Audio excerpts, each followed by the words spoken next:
আওয়ামী লীগের সেক্রেটারি আয়ুক্ত ছিল আগে।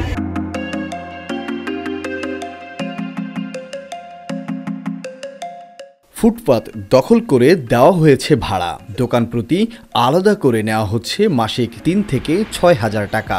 লক্ষ্মীপুরের মান্দারিতে প্রভাবশালীদের এমন কর্মকাণ্ডে ক্ষুব্ধ পরিবহন শ্রমিক ও পথচারীরা। আমরা নিজেরা কঙ্কর পালাইছি, রাবিশ পালাইছি, আমরা নিজেরা পালাইছি। এখন এই একটা দোকান উঠাইতে আছে, ওই একটা উঠাইতে আছে। প্রথমে 2-1 দিন জায়গা দেওয়ার পর আর কোনো জায়গা নাই। এই দোকানগুলো এমনিতে রোডের উপরে, বেঞ্চ টেন্স রোডের উপরে দিয়ে রাখে। যদি সরাই দেয় দোকানগুলো, তাহলে আমাদের জন্য সব দিকে সুবিধা হতো গাড়িটাই রাখার জন্য।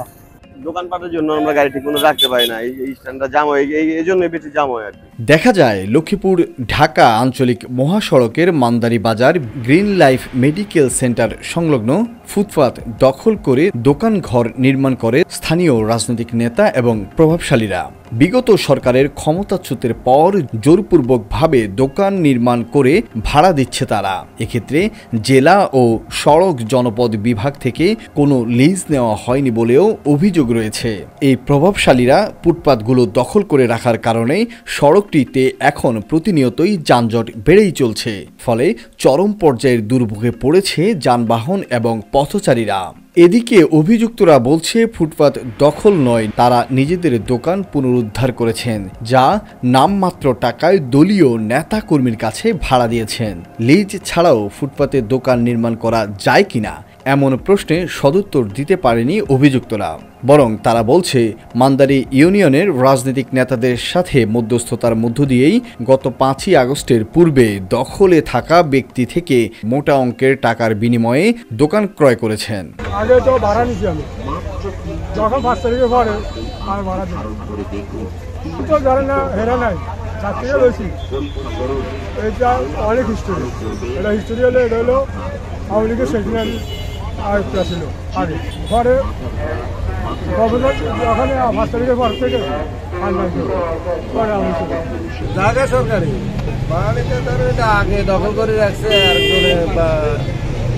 আর কোনো দখল করে আগে দোকানদারি করছে, বসরা বসরি একটা না হচ্ছে যেমন সব করছে।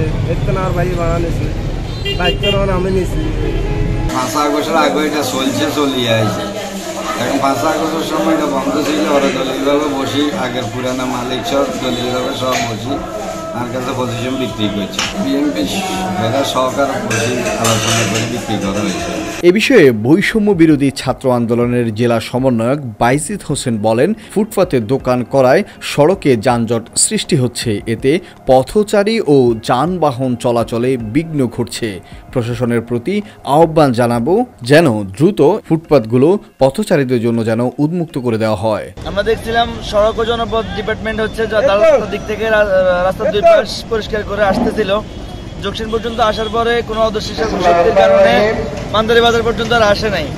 মান্দারি সাধারণ জনতার পক্ষ থেকে আমরা দাবি জানাই, সড়কের দুই পাশের যে অবৈধ স্থাপনাগুলো উচ্ছেদ করে চলাচলের যে বিঘ্নটা ঘটে এটা যাতে মানুষকে এটা থেকে মুক্তি দেওয়া হয়, নিরাপদে চলাচলের যাতে ব্যবস্থা করা হয়। আর একটা পক্ষ রাস্তার পাশে সরকারি জায়গাগুলো ভাড়া দিয়ে তাদের ব্যবসা করছে, এটা যাতে প্রশাসন দ্রুত ব্যবস্থা নিয়ে বন্ধ করে। এ বিষয়ে জেলা সড়ক ও জনপদ বিভাগের উপ সহকারী প্রকৌশলী মঞ্জুরুল আহমদ চৌধুরী বলেন, অবৈধ দখলদারদের বিরুদ্ধে উচ্ছেদ অভিযান চলমান রয়েছে। খুব শীঘ্রই মান্দারি বাজারের এলাকায় অবৈধ স্থাপনাগুলোকে উচ্ছেদ করা হবে। শাপায়াত সাকিব, নোয়াখালী টিভি, লক্ষ্মীপুর। লক্ষ্মীপুর আইডিয়াল আলিম মাদ্রাসা জাগতিক ও নৈতিক ইসলামী শিক্ষার সমন্বয়ে আপনার সন্তানকে সৎ, যোগ্য, আলেমে দ্বীন ও দেশপ্রেমিক সুনাগরিক হিসেবে গড়ে তোলার অঙ্গীকার নিয়ে লক্ষ্মীপুর আইডিয়াল আলিম মাদ্রাসা আছে আপনার পাশে। এখানে প্লে থেকে আলিম পর্যন্ত সাধারণ বিভাগ, বিজ্ঞান বিভাগ, হিফজুল কোরআন ও গার্লস শাখায় ভর্তি চলছে।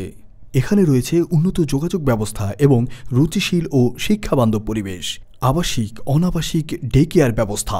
লক্ষ্মীপুর আইডিয়াল আলিম মাদ্রাসা, কোর্ট বিল্ডিং সংলগ্ন, জমুল স্টেশন, সদর, লক্ষ্মীপুর।